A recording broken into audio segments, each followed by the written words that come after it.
검찰이 지명수배가 내려진 유병언 회장의 장남 유대균 씨에 대해서 추적을 계속하고 있습니다. 인천지검 연결하겠습니다. 한현희 기자 나오십시오. 네, 인천지방검찰청입니다. 네.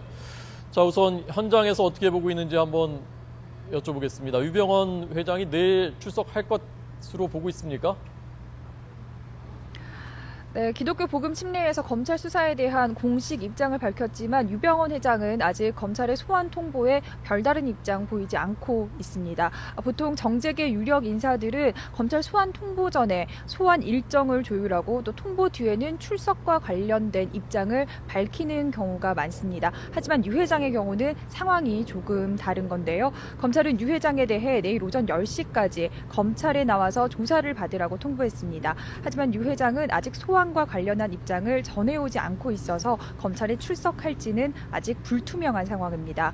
검찰 관계자는 유 회장의 사회적 지위가 있는 만큼 당연히 출석할 것이고 또 출석해야 할 것이라고 말하며 유 회장을 압박했습니다.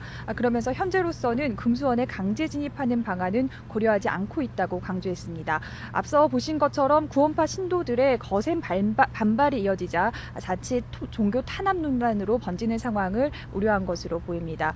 금수원의 신도들이 모이기 이전에는 이곳 인천지검 앞에서 집회가 이어졌는데요. 검찰 관계자는 수사 초기에 삼각지에 있는 기독교 복음 침례회 사무실에서 압수한 압수물 가운데 수사에 지장을 초래하지 않는 것들은 이미 반환했고 교회 관계자는 앞으로 검찰청 앞 시위는 중단하겠다고 밝혔다고 전했습니다.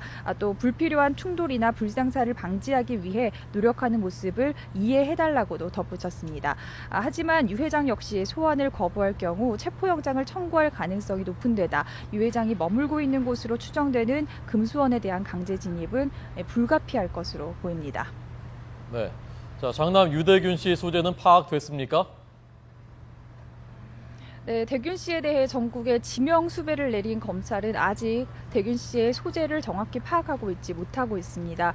검찰은 대균 씨를 체포하기 위해서 검사와 수사관 10여 명을 구성된 추적팀을 구성했습니다. 검찰은 현재 경북 등 지방 각지의 수사관들이 나가서 확인을 하고 있고 또 곳곳에서 제보도 들어오고 있는 상황이라고 밝혔습니다.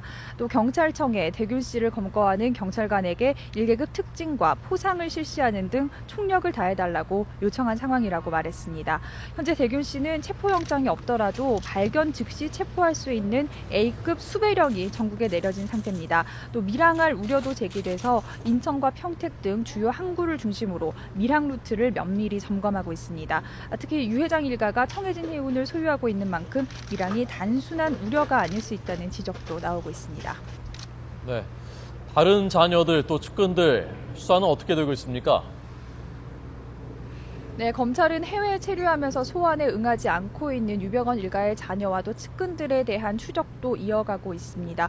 검찰은 미국 연방수사국 FBI의 협조를 받아서 차남 혁기 장녀 섬나 씨와 김혜경 한국제약 대표, 또 김필배 전 문진미디어 대표 등에 대한 소재 파악 작업도 이어가고 있습니다. 검찰은 또 이들 4명에 대해서 여권 무효화 조치를 진행하고 있습니다. 또 김혜경 씨와 김필배 씨에 대해서는 미 국토안보수사국 한국지사 측이 미국에 체류 자격 취소 요청을 한 상태고 체류 자격이 취소되면 강제 추방이 될 전망입니다. 그동안 미국 뉴욕에 머물던 차남 혁기 씨는 사실상 잠적해서 소재지 파악에 어려움을 겪고 있는 것으로 전해졌는데요. 검찰은 프랑스에 머물고 있는 장녀 섬나 씨의 주소는 확인했다고 밝혔습니다. 현재 검찰은 프랑스 당국과 협조하는 동시에 검사 한 명을 프랑스로 보내서 추적 수사를 이어가고 있는데요. 주소지에 섬나 씨가 실제로 머물고 있는 것이 확인되면 강제 구인에 들어갈 것으로 보입니다. 지금까지 인천지방검찰청에서 YTN 한현입니다.